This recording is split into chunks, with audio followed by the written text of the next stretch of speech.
Hello everyone, welcome back to a new learning video. आज के इस वीडियो में हम बात करने वाले हैं कि मार्केट में किस प्रकार से कैंडल को रेट किया जाता है। यानी आपको इस वीडियो को देखने के बाद समझ में आएगा कि मार्केट में कैंडल्स को किस प्रकार से रेट किया जाता है और उसको यूज किया जाता है। यहाँ पे सबसे ज़्यादा इम्पोर्टेंट होता है मार्केट में काम करने के लिए कैंडल्स। अगर आप कैंडल को समझ लेते हैं तो आपके लिए मार्केट में काम करना बहुत ही ईजी हो जाता है। कैंडल से हमें बताता है कि मार्केट में कहाँ पे सेलिंग हो रहा है और कहाँ पे बाइंग हो रहा है, और जो ऑपरेटर है वो मार्केट में कहाँ पे प्रेजेंट है। तो ये सब आपको कैंडल के द्वारा ही पता चलता है। तो प्लीज़ आप लोग इस वीडियो को लास्ट तक जरूर देखिएगा ताकि आपको समझ में आए किस प्रकार से कैंडल को एनालाइज किया जाता है और उसको मार्केट में यूज किया जाता है। तो चलिए स्टार्ट करते हैं। देखिए, मैं पहले आपको यहाँ पे कुछ बेसिक कैंडल के बारे में समझाता हूँ, उसके बाद से कंटिन्यू करेंगे आगे की ओर। देखिए, मार्केट में दो कैंडल होता है। यहाँ पे हमारा पहला कैंडल है ग्रीन कैंडल और यहाँ पे हमारा दूसरा कैंडल होने वाला है रेड कैंडल। यानी कि मार्केट में दो ही कैंडल का फॉर्मेशन होता है, एक रेड कैंडल एक ग्रीन कैंडल। तो यहाँ पे रेड कैंडल हमें क्या बताता है? रेड कैंडल यहाँ पे ये बताता है कि मार्केट में यहाँ पे बाइंग चल रही है, यहाँ पे बायर्स प्रेजेंट हैं जो मार्केट को ऊपर लेके जाना चाहते हैं, और ये ग्रीन कैंडल हमें बाइंग का सिग्नल देता है। तो ऐसे होता है ग्रीन कैंडल। और यहाँ पे रेड कैंडल का मतलब होता है कि इस कैंडल में यहाँ पे सेलर्स प्रेजेंट है, यानी इस कैंडल में सेलिंग हुई है और यहाँ पे सेलर्स चाहते हैं मार्केट को नीचे लेके जाना, और रेड कैंडल हमेशा सेलिंग का सिग्नल हमें देता है। तो ये हो गया सिंपल कैंडल जो कि मार्केट में दिखते हैं। अब यहाँ पे कुछ ऐसे कैंडल्स है जिसका मतलब मैं आपको समझाता हूँ और उसका यूज भी समझाता हूँ कि उस कैंडल का यूज कहाँ पे हम करते हैं। देखिए, यहाँ पे मैं आपको एक हैमर कैंडल और एक इन्वर्टेड हैमर कैंडल के बारे में बताने वाला हूँ। देखिए, ये होता है एक हैमर कैंडल, आप लोगों को नॉर्मली मार्केट में दिखाई देता होगा, और ये होता है हमारा इन्वर्टेड हैमर कैंडल। आप लोगों को ये भी मार्केट में नॉर्मली दिखाई देता होगा, लेकिन आपको इसका मतलब समझना है और इसका यूज कहाँ पे करते हैं हम इसको समझना है। देखिए, ये है हैमर कैंडल और इसका ये हाई होता है और ये लो होता है, और हैमर कैंडल यहाँ पे ओपन होता है और यहाँ पे क्लोजिंग करता है।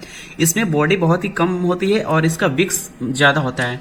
तो इसका मतलब होता है कि ये एक बुलिश कैंडल है और ये नॉर्मली चार्ट के बॉटम पे बनता है। यानी आपको यहाँ पे मैं समझाता हूँ, यानी अगर मार्केट यहाँ से नीचे आया है और यहाँ पे आपको एक हैमर कैंडल का फॉर्मेशन दिखाई दे रहा है, तो आपको यहाँ पे समझ जाना है कि यहाँ से मार्केट का ट्रेंड चेंज होने वाला है। यानी ये कैंडल हमें बुलिश सिग्नल देता है। यहाँ पे कलर मैटर नहीं करता, ये रेड भी हो सकता है और ग्रीन भी हो सकता है। और यहाँ पे आपको इस कैंडल को देखने के बाद समझ जाना है कि मार्केट का ट्रेंड यहाँ से चेंज होने वाला है और मार्केट यहाँ से ऊपर जा सकता है। तो ये होता है हैमर कैंडल, और आपको यहाँ पे हैमर कैंडल का यूज भी पता चल गया कि हैमर कैंडल का यूज कहाँ पे करते हैं। अब चलिए मैं आप सभी को यहाँ पे इन्वर्टेड हैमर कैंडल का भी यूज समझा देता हूँ। ये होता है इन्वर्टेड हैमर कैंडल और इसका यूज हम मैक्सिमम चार्ट के टॉप पे ही करते हैं, और ये चार्ट के टॉप पे ही हमें दिखाई देता है। तो इसका यूज हम किस प्रकार से मार्केट में करते हैं? देखिए, अगर यहाँ पे कुछ इस प्रकार से मार्केट ऊपर जा रहा है और यहाँ पे आप सभी को एक इन्वर्टेड हैमर कैंडल का फॉर्मेशन दिख गया, तो आपको यहाँ पे समझ जाना है कि यहाँ से मार्केट का ट्रेंड चेंज होने वाला है और यहाँ से हो सकता है मार्केट नीचे जा सकता है।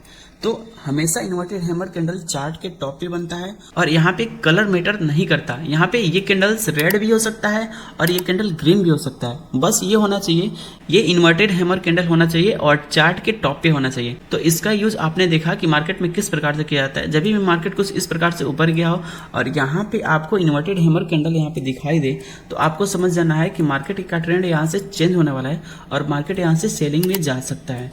तो आपको हैमर कैंडल और इन्वर्टेड हैमर कैंडल का यूज कुछ इस प्रकार से करना है। तो आपको समझ में आया होगा इन्वर्टेड हैमर और हैमर कैंडल क्या होता है और ये किस प्रकार से काम करता है। चलिए मैं आपको यहाँ पे दो और कैंडल के बारे में समझाता हूँ। पहला यहाँ पे आपको मैं कैंडल समझाता हूँ, इसे हम कहते हैं बुलिश एंगल्फिंग कैंडल। यानी मार्केट में अगर आपको कुछ इस प्रकार से मार्केट सेलिंग में आया है और यहाँ पे एक छोटा सा कैंडल यहाँ पे बना और सेकेंड कैंडल यहाँ पे एक बहुत ही बड़ा कैंडल बन गया, यानी इस छोटे कैंडल को ये बड़ी वाली कैंडल ने कवर कर लिया, तो हम यहाँ पे बोलेंगे कि ये एक बुलिश एंगल्फिंग कैंडल है और ये हमेशा बाइंग का सिग्नल देता है और ये हमें बताता है कि मार्केट में यहाँ पे स्ट्रॉन्ग बाइंग हो रहा है। और ये कैंडल हमें ये बताता है कि मार्केट का ट्रेंड यहाँ से चेंज होने वाला है और मार्केट यहाँ से बाइंग में जा सकता है। तो ये होता है बुलिश एंगल्फिंग कैंडल। और आप लोगों को यहाँ पे इसको हमेशा चार्ट के बॉटम पे देखना है। अगर ये चार्ट के टॉप पे बनता हुआ दिखाई दे रहा है तो वहाँ पे अगर ये कैंडल सेकेंड वाला कैंडल ग्रीन है तो आपको समझना है कि मार्केट टॉप से फिर ऊपर जा सकता है। लेकिन यही आपको बॉटम पे दिखाई दे तो यहाँ पे आपको एक अच्छा एंट्री मिलता है और यहाँ से मार्केट ऊपर जाता हुआ दिखाई देता है। आपने यहाँ पे समझा कि बुलिश एंगल्फिंग कैंडल किस प्रकार से काम करता है। सेम इसका अपोजिट होता है बेरिश एंगल्फिंग, यानी आपको यहाँ पे पहले एक रेड कैंडल का फॉर्मेशन दिखाई देगा और वापस से एक और बड़ी रेड कैंडल का फॉर्मेशन यहाँ पे दिखाई देगा। तो आपको समझना है कि ये बेरिश एंगल्फिंग कैंडल है और ये हमेशा चार्ट के टॉप पे बनता है, यानी मार्केट कुछ इस प्रकार से ऊपर जा रहा है और आपको यहाँ पे एक छोटा सा कैंडल दिखाई दे और एक बड़ी रेड कैंडल यहाँ पे दिखाई दे, यानी पहली वाली कैंडल को अगर ये कैंडल कवर कर लिया है तो आपको समझना है कि ये बेरिश एंगल्फिंग कैंडल है और यहाँ से मार्केट का ट्रेंड चेंज हो सकता है और यहाँ से मार्केट सेलिंग में चल सकता है। तो बेरिश एंगल्फिंग कैंडल हमें सेलिंग का सिग्नल देते हैं और बुलिश एंगल्फिंग कैंडल यहाँ पे हमें बाइंग का सिग्नल देता है। तो उम्मीद करते हैं ये तीन कैंडल के बारे में आपको समझ और इसका किस प्रकार से यूज करते हैं मार्केट में आपने ये भी समझा होगा। फ्रेंड्स, आपको मैंने यहाँ पे समझाया तीन कैंडल के बारे में और उसका मतलब ही बताया कि किस प्रकार से मार्केट में उसको यूज करना है। और चलिए मैं आपको यहाँ पे कैंडल को एनालाइज करके बताता हूँ कि सपोर्ट पे मार्केट में किस प्रकार से कैंडल को एनालाइज किया जाता है, ट्रेंड में मार्केट में किस प्रकार से कैंडल को एनालाइज किया जाता है। तो देखिए यहाँ पे एक सपोर्ट एरिया है और यहाँ से मार्केट ऊपर गया हुआ है, लेकिन वापस अगर मार्केट इस लेवल के आसपास आ गया है सपोर्ट एरिया के आसपास, तो आपको यहाँ पे एनालाइज करना है कैंडल्स के अंदर कि कैंडल के अंदर क्या चल रहा है, कैंडल के अंदर बाइंग चल रहा है या सेलिंग चल रहा है। और ये कैसे पता चलेगा मैं आपको समझाता हूँ। देखिए यहाँ पे एक बड़ा रेड कैंडल का फॉर्मेशन हुआ, लेकिन इसी कैंडल के अंदर रिकवरी आ रही है, तो आपको समझना है कि इस कैंडल के अंदर अब बाइंग स्टार्ट हो चुका है। फिर वापस यहाँ पे एक बड़ी कैंडल का फॉर्मेशन हुआ जो कि नीचे आया और वापस से यही कैंडल यहाँ पे वापस रिकवर होकर ग्रीन कैंडल का फॉर्मेशन कर दिया। तो इसका मतलब यहाँ पे हमें समझना है कि इस कैंडल में एक अच्छी बाइंग आ चुकी है और यहाँ पे लोग बाइंग में इंटरेस्टेड हैं। फिर मार्केट में एक रेड कैंडल का फॉर्मेशन हुआ, वापस से इसमें भी रिकवरी है मार्केट में। तो आपको ऐसे दो तीन कैंडल को एनालाइज करना है सपोर्ट एरिया पे, यानी मार्केट सपोर्ट एरिया पे होना चाहिए। और यहाँ पे वापस से नेक्स्ट कैंडल ग्रीन फॉर्मेशन हुआ और नीचे से रिकवरी आई और वापस से एक बड़ी कैंडल यहाँ पे बन चुकी है। इससे मतलब ये निकलता है कि मार्केट में यहाँ पे इस बिक्स का मतलब ये है कि मार्केट में यहाँ पे बाइंग चल रही है जो पता नहीं चल पा रहा है किसी को। तो जो पता नहीं चले किसी को उसी को आपको पता करना है, यानी मार्केट सपोर्ट पे होना चाहिए और नीचे से कैंडल्स के अंदर प्रेशर होना चाहिए।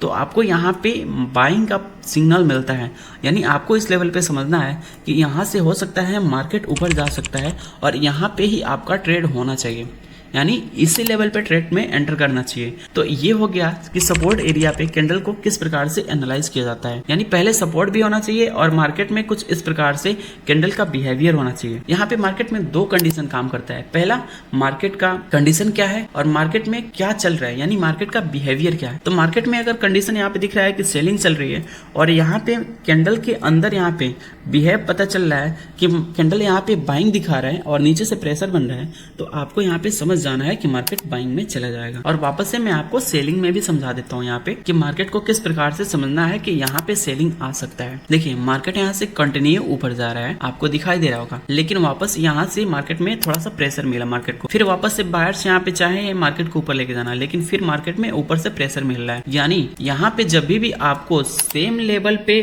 बार बार मार्केट में प्रेशर मिले, यानी ऊपर से विक्स बनना स्टार्ट हो जाए सेम लेवल पे, यानी इसके ऊपर और नहीं, सेम एरिया के आसपास अगर बार बार 4-5 कैंडल के अंदर आपको विक्स दिखाई दे रहे हैं ऊपर के साइड पे, तो आपको यहाँ पे अलर्ट हो जाना है और आपको यहाँ पे ये समझना है कि मार्केट में यहाँ से सेलिंग प्रेशर है और बायर्स यहाँ पे अभी भी ट्राई कर रहे हैं मार्केट को ऊपर लेके जाने के लिए, लेकिन सेम लेवल पे मार्केट में इतने ज्यादा स्ट्रॉन्ग सेलर्स आ गए हैं जो मार्केट को ऊपर नहीं जाने दे रहे हैं और वो चाहते हैं मार्केट यहाँ से नीचे चला जाए। तो इस चीज को समझना है आपको चार्ट के टॉप पे, यानी मार्केट पहले एक मोमेंटम अपसाइड में कर ले और जहां पे रेजिस्टेंस उसको मिल रहा है वहां पे आपको कैंडल को रीड करना है और यहां पे ही आपका पोजीशन सेलिंग साइड का होना चाहिए, ना कि ब्रेकआउट पे। मान लीजिए अगर आप कुछ इस प्रकार से ट्रेड प्लान कर रहे हैं कि मार्केट यहाँ पे गया, यहाँ पे सपोर्ट बनाया और यहाँ पे वापस ऊपर गया और आप इतनी इंतजार कर रहे हैं कि इस सपोर्ट एरिया का ब्रेकआउट होगा तब हम सेलिंग में जाएंगे, तो ऐसा आपका सोचना गलत है। आपको यहीं पे आपको प्लान बनाना चाहिए। आपको मार्केट ऊपर जाता हुआ दिखाई दे रहा है, ऊपर अगर बार बार यहाँ पे ऊपर से प्रेशर मिल रहा है तो आपको इसके ब्रेकआउट का इंतजार नहीं करना है, आपको इसी के आसपास सेलिंग का प्लान करना है, न कि इसके ब्रेकआउट का। इस लेवल पे आपका बहुत ही कम एसएल बनेगा और यहाँ पे आपका एसएल बहुत ही ज्यादा बनेगा। तो इस चीज को आपको मार्केट में समझना है। तो इस प्रकार से यहाँ पे जब भी मार्केट में ऊपर से बार बार सेम लेवल से प्रेशर मिले और कैंडल्स ये बताना चाहता हूँ कि बाइंग में जाना चाहता है कैंडल, लेकिन वापस से प्रेशर मिल रहा है, तो आपको समझ जाना है कि यहाँ से मार्केट सेलिंग में जा सकता है, यहाँ पे सेलर्स आ चुके हैं। तो मार्केट में कैंडल को कुछ इस प्रकार से एनालाइज किया जाता है। चलिए मैं आपको समझाता हूँ कि ट्रेंडिंग मार्केट में किस प्रकार से कैंडल को रीड किया जाता है। कुछ इस प्रकार से मार्केट ऊपर जा रहा है और वापस से यहाँ पे थोड़ा सा पुल बैक आया और इस लेवल के आसपास आपको नीचे के कैंडल में यहाँ पे विक्स दिखाई दे रहे हैं, यानी कुछ इस प्रकार से कैंडल का फॉर्मेशन इधर हो रहा है इस पुल बैक पे। तो आपको इसी लेवल पे एंट्री करना है, यानी यहाँ पे अगर मार्केट में आपको 2-3 कैंडल अगर आपको दिखाई दे रहा हो तो आपको इसी लेवल के आसपास एंट्री लेना है। यानी ये हो गया ट्रेंड को पकड़ना। यानी ट्रेंड को किस प्रकार से पकड़ा जाता है, इसका मतलब ये है, यहाँ से मार्केट में आया, यहाँ पे थोड़ा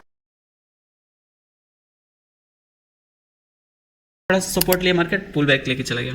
फिर यहाँ से मार्केट आया, यहाँ पे 1-2 कैंडल में प्रेशर है नीचे से, यहाँ पे आपको दिखाई दे रहा होगा, और यहाँ से मार्केट ऊपर चला गया। फिर मार्केट यहाँ पे ट्रेंड को कंटिन्यू किया और फिर वापस पुल बैक यहाँ पे लिया है और यहाँ से वापस मार्केट में सपोर्ट मिला है, फिर मार्केट ऊपर चला गया है। तो आपको ट्रेंड को अगर ट्रेड करना है तो सबसे इजी तरीका है आपको कि मार्केट को कंटिन्यू आपको चलने देना है कुछ इस प्रकार से, और जहां भी इस प्रकार से पुल बैक दिखाई देता है वहां पे आपको बाइंग का प्लान करना है, ना कि सेलिंग का। यहीं पे अगर मैं आपको समझाऊं कि सेलिंग का प्लान कब करना है, तो अगर मार्केट कुछ इस प्रकार से ऊपर जा रहा है, यहाँ से वापस सेलिंग में आया, ठीक है, यहाँ पे फिर पुल बैक लिया और वापस ऊपर यहाँ पे जा रहा है, लेकिन ये इसके हाई को क्रॉस नहीं कर रहा है, यहीं से इसको रेजिस्टेंस मिल रहा है और मार्केट वापस नीचे आना चाहता है, तो आपको यहाँ पे एसएल रखना है और इसी लेवल पे एंट्री मार लेनी है, क्योंकि ये सिग्नल होता है मार्केट में सेलिंग का। यानी मार्केट कुछ इस प्रकार से चल रहा है, ऊपर आपको यहाँ पे रेजिस्टेंस मिले, मार्केट नीचे आए, फिर बाइंग में जाने के लिए ट्राई करें, लेकिन ये इसके हाई को ब्रेक नहीं करता है, यहीं से सेल की कैंडल का फॉर्मेशन कर रहा है, तो आपको यहीं पे एंट्री करना है। यानी ये स्ट्रक्चर बता रहा है कि यहाँ से मार्केट सेलिंग में जा सकता है, तो स्ट्रक्चर को कुछ इस प्रकार से समझना है। चलिए मैं आपको यहाँ पे लाइव चार्ट पे भी समझा देता हूँ। देखिए यहाँ पे मार्केट में सेलिंग आया है, यहाँ पे वापस मार्केट यहाँ से ऊपर चला गया, फिर मार्केट में सेलिंग आया, वापस मार्केट यहाँ से ऊपर चला गया, यानी ये सेम बॉटम है। फिर मार्केट यहाँ से सेलिंग में आना चाहा है, लेकिन इसके लो को यहाँ पे मार्केट ब्रेक नहीं कर पा रहा है, इसके ऊपर ही सपोर्ट लेना चालू कर रहा है। तो आपको इस पॉइंट को नोटिस करना है, दोनों पॉइंट को, और थर्ड पॉइंट इसको नोटिस करना है। अगर ये दोनों पॉइंट के ऊपर ये सपोर्ट ले रहा है तो यहाँ से आपको बाइंग का प्लान करना है, क्योंकि ये स्ट्रक्चर होता है एक बाइंग का, ठीक है, और यहाँ पे आपको बहुत ही अच्छा मोमेंट देखने को मिलता है। तो यहाँ पे आपने देखा कि मार्केट में कैंडल को किस प्रकार से यूज किया जाता है। मैंने आपको कुछ कैंडल के बारे में समझाया और लाइव चार्ट पे भी मैंने आपको दिखाया कि कैंडल को किस प्रकार से रीड किया जाता है सपोर्ट पे और रेजिस्टेंस पे, और ट्रेंड वाले मार्केट में किस प्रकार से एंट्री लिया जाता है, इसके बारे में भी मैंने आपको समझाया। और उम्मीद करता हूँ ये वीडियो आप सभी को समझ में आया होगा। अगर समझ में आया होगा तो प्लीज वीडियो को लाइक जरूर कीजिएगा। अगर आपको किसी टॉपिक के ऊपर वीडियो चाहिए तो आप कमेंट जरूर कीजिएगा। अगर आप लोग चैनल पर नए होंगे तो चैनल को सब्सक्राइब जरूर कीजिएगा। मिलते हैं आपसे अगले एक नए वीडियो के साथ, तब तक के लिए धन्यवाद।